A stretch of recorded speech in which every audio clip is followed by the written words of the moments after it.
No mai, haere mai. Welcome. I'm Bruce Munro, and with me is International Relations Specialist Professor Robert Patman, and this is Global Insight. Iran has been rocked by weeks of protests that have included women burning their hijabs. But Iran's supreme leader, Ayatollah Ali Khamenei, says that it's foreign interference that is causing these protests. Let's unpick what's going on. Welcome, Robert. Morning, Bruce. What are these protests all about, and where's it up to? It began on the 13th of September when a young Kurdish woman who was visiting Tehran was arrested by what's called the morality police. She didn't apparently have her headscarf on properly, and in addition they accused her of having trousers which were too tight. So she was detained, and her brother witnessed her being pulled into a police van where she was assaulted. Within 3 days she had died, and her father said the account that the authorities have given is untrue of her death, and that sparked a reaction. And social media has played a huge role in this, Bruce. And then there was another triggering event about 4 to 5 days in already the first wave of protests, which were breaking out predominantly amongst women and young men. Another woman, Nika Shakarami, who was just 16 and who was prominent in the protests against this young woman, this young Kurdish woman, Mahsa Amini. She was protesting on Amini's behalf, and she was arrested and also suffered a physical assault which killed her. The authorities deny that, but again her family insist that she was in good health. And not only that, she virtually disappeared for 10 days.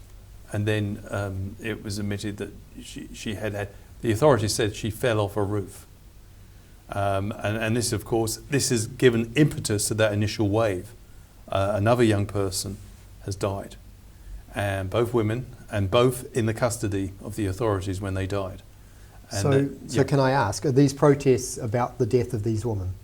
No, they're about the number of things, but particularly against the hijab, and also the very conservative approach, particularly these authorities who use very brutal methods to discipline women who they believe are violating the so-called hijab laws.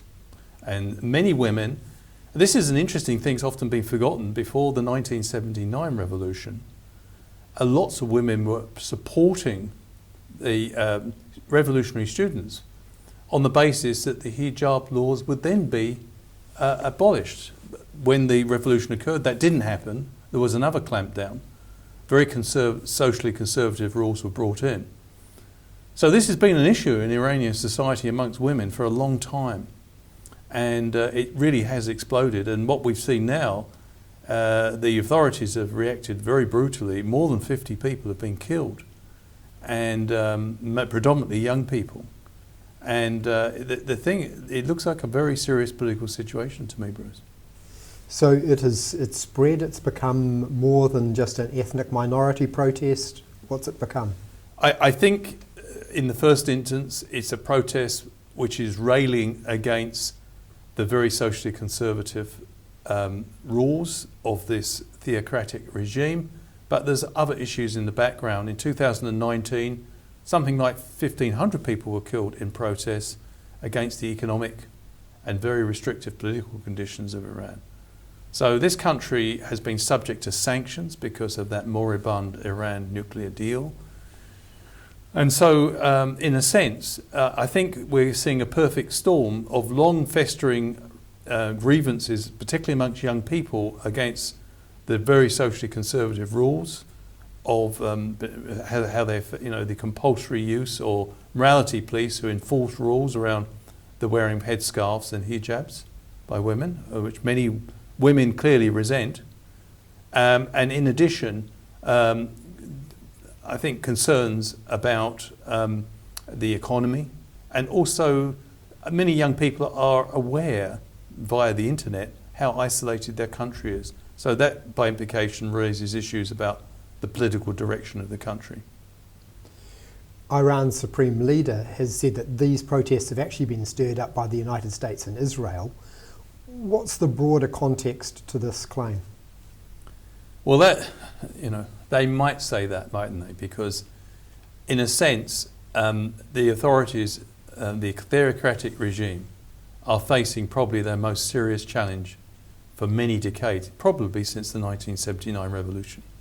They had serious challenges in 2009, when there was a fraudulent election and a widespread popular backlash to that, and then a lot of people were killed in the protests that followed that, and the other major protests were in 2019. This looks like these protests are going to eclipse that, Bruce. One thing, I think our viewers should be aware of is that 60% of the 80 million people that populate Iran are under 30. And the fact these protests are very heavily backed by young people, and also that young people have access to social media, although it's being restricted somewhat. To give you an idea of the importance of the social media in this unfolding crisis, Mahsa Amini's name, this young Kurdish woman who died within 3 days of being arrested by the morality police, her name has been retweeted 30 million times. Not only in Iran, but beyond Iran. And so this is a very serious challenge. So why is the supreme leader of Iran accusing Israel and the United States? Well, these are regimes, not regimes, but these are governments which the Iranian government has problems with. And is probably trying to deflect and divert. But as one hardline newspaper pointed out while berating the current hardline leadership, it'd be very difficult for Israel and the United States to manufacture the sort of protests which are occurring spontaneously up and down the country. And the newspaper added in an editorial, there are very real grievances which the government simply have to face. And their explanation for why, an Iranian newspaper's explanation for why the government was in Tehran was blaming the Americans and Israelis, was that this was an attempt to deflect. I think we have to take those claims that it's all down to the Americans and the Israelis with a pinch of salt. It's really interesting for that criticism to come from within the yes, society. And a hardline newspaper as well. Absolutely. So do you think that Khomeini can deal with this by repressing it severely, or has he actually got problems on his hands? I think he's got real problems on his hands because the protests have now spread to high schools. And it's not just, although these women are leading these protests, quite unlike the 1979 era, that has very dramatic social implications. We've seen women being extremely brave and defiant. For example, cutting their hair in front of the morality police.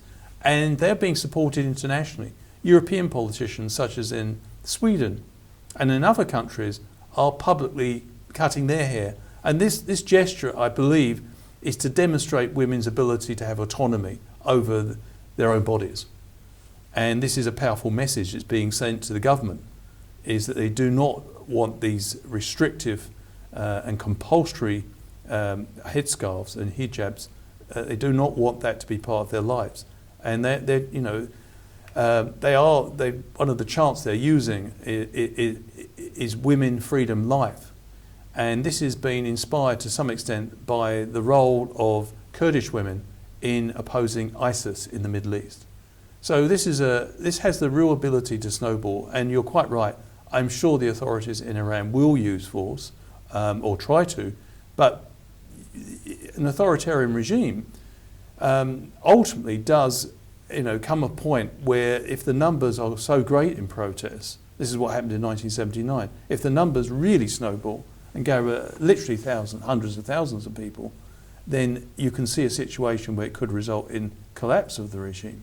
But we're not there yet, and it's going to be, we're just over 2 weeks these protests have been going on. But I think few of us expected them, and it showed you the pent-up feelings, or strength of feelings that were clearly present in Iran. And it's a situation which I think is very dangerous for the theocratic regime. Thank you, Robert. Thank you. And thank you for watching.